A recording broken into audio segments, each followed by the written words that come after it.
Good morning, my darlings. How are you? Bom dia, meus amores. Como vocês estão? Estão bem? Bem, hoje nós vamos para a nossa Last English Class, nossa última aula de inglês, né? Em um ano que foi muito difícil, um ano que foi muito complicado, né?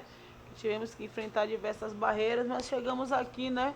Bem firmes e fortes e vamos seguir em frente. O que é que nós vamos aprender hoje nessa última aula? Vocês irão revisar o estudo do Simple Present. Vocês lembram que o Simple Present, também chamado de presente simples, é um dos tempos verbais do inglês e que equivale ao presente do indicativo, ou seja, ele mostra ações que nós fazemos dentro do nosso cotidiano. Vocês vão ouvir um pouquinho de barulho a mais, tá? Porque eu tive um problema na internet, estou gravando em outro lugar que não é em casa e aqui é frente de rua, então faz muito mais barulho. Então, qualquer barulho a mais, se vocês verem um pouco sem eu demorar um pouquinho de falar, é porque eu pausei pela questão do barulho, ok? Mas vamos revisar para aprender um pouco mais, come on? Simple Present. Bem, o Simple Present ele é um tempo verbal utilizado para indicar ações habituais que ocorrem no presente. Além disso, ele é usado para expressar verdades universais, sentimentos, desejos, opiniões e preferências. Depois, vezes, as frases no Simple Present apresentam expressões de tempo, que são os advérbios de tempo, e os mais comuns são now, hours, never, today, every day, daily, often, sometimes, generally, usually. O now nem tanto, né? O now é a expressão de presente, mas não é de presente simples, é de presente contínuo. Agora, hours, never, today, every day, daily, often, sometimes, generally, usually são expressões bem do simple present. E quais são as regras? Bem, para conjugar um verbo no simple present, ele varia de acordo com a pessoa, a terminação e com o tipo de frase, se ela é afirmativa, negativa e interrogativa. Vamos conferir? Na afirmative form, nós temos regras, né? É o único tempo em que os verbos recebem regras, né? Como são essas regras? Nós vamos conjugar o verbo no infinitivo sem to, no caso dos sujeitos I, you, we e they. E quando chega a terceira pessoa do singular, que é he, she, it, nós temos regras, e é essas regras que nós vamos trabalhar mais à frente. Para determinado tipo de verbo eu acrescento s, outros es, outros ainda ies. Nós vamos ver a conjugação do verbo work, que é um verbo simples. Então vocês estão vendo, ó. I work e you work, o verbo permanece da mesma forma de infinitivo sem to. O I, you e they. Já quando chega na terceira pessoa do singular, he, she, it, ele está de vermelhinho, ele recebe a regra. São 4 regras. Vamos lá? E essas regras só ocorrem na terceira pessoa do singular, porque são os únicos sujeitos que flexionam. Ou seja, eles fazem uma flexão e recebem as regras para que se faça o simple present. A regra 1 versa que os verbos terminados em O, Z, SS, CH, SH e X, terminados por essas letras, vocês vão acrescentar ES no final do verbo. Tem aí, ó, to teach fica teaches, to wash, washes, to push, pushes, to kiss, kisses, to go, goes, to fix, fixes, ok?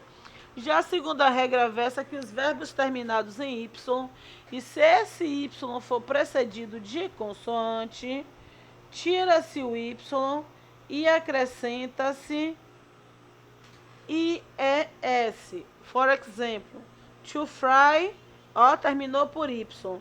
Quem precedeu ele foi uma consoante. Eu tiro essa consoante e acrescento IES. To fly, flies. To start, starts. To worry, worries, ok? Já os verbos terminados sem Y, em Y, mas precedido de vogal, nós utilizamos somente o acréscimo geral, que é o acréscimo do S. Terminou por Y, a pró terminou por Y, mas quem precede ele é uma vogal, então vocês só acrescentam S. To say, says, to play, plays.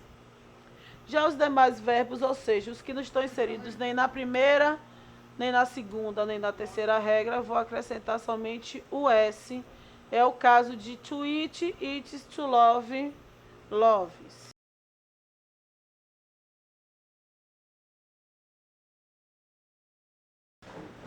Come on.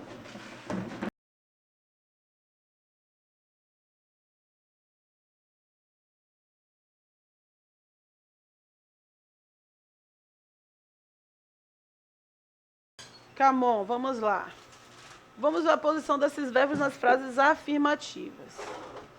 Nós temos sujeito mais verbo principal mais o complemento. Então, se o sujeito não for terceira pessoa, ele vai permanecer da mesma forma. Se ele for terceira pessoa, ele vai ter o acréscimo das regras, ok? Exemplos. I live in Brazil. Or he teaches Spanish at the university. They prefer Italian food. She watches TV every day. We like to go to the beach during the week. It pushes the door when it wants to get it. You always arrive late.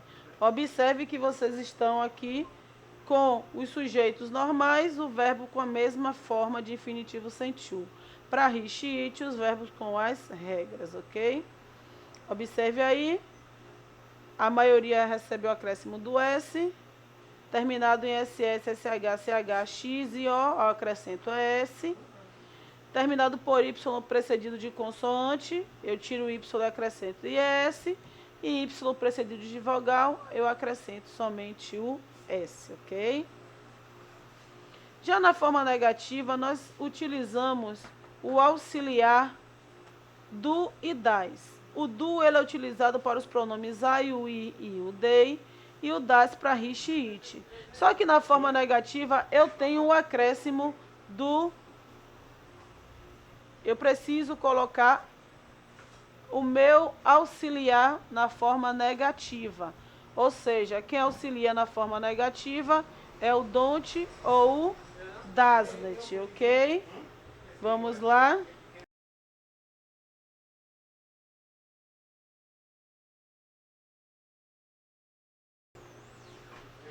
Observe na forma negativa, nós temos I do not work ou I don't work. Eu utilizo ou do not ou utilizo o don't. Quando eu vou para a terceira pessoa do singular, que é he, she, it, does not ou doesn't, ok? Observe que na forma negativa do simple present, o verbo sempre é usado no infinitivo sem to, mesmo quando se trata da terceira pessoa do singular. Ou seja, quando se trata da terceira pessoa do singular, nós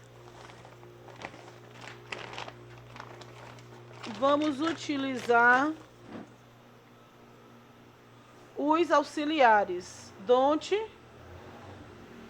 para I, o, he e they e doesn't para he, she e it, ok?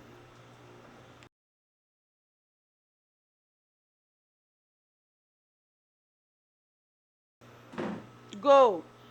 Como é que fica essa posição desses verbos nas frases negativas?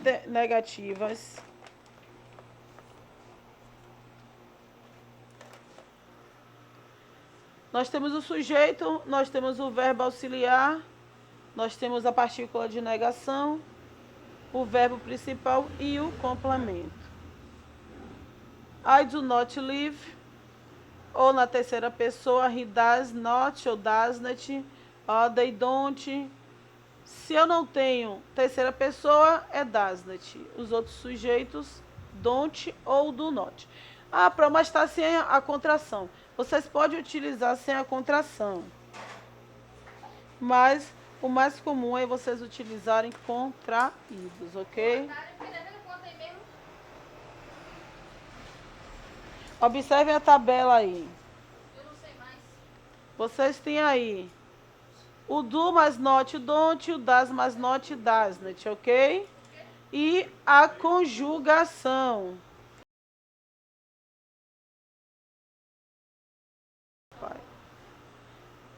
Já na forma interrogativa, assim como acontece na negativa, nós vamos utilizar os auxiliares do ou das.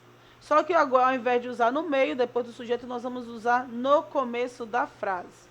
Observem, do, eu uso para I, you, we, you, they, das para he, she, it. Olha a conjugação. Onde está o do e o das? Observe que eles estão no começo da frase. E uma coisa principal, toda vez que nós utilizamos os auxiliares, o verbo principal perde as regras, tá vendo? O work seria como works, mas quando você utiliza a regra, você utiliza o auxiliar, o verbo volta para a forma de infinitivo, ok? Note que o verbo sempre é usado no infinitivo sem to, mesmo quando se trata da terceira pessoa do singular.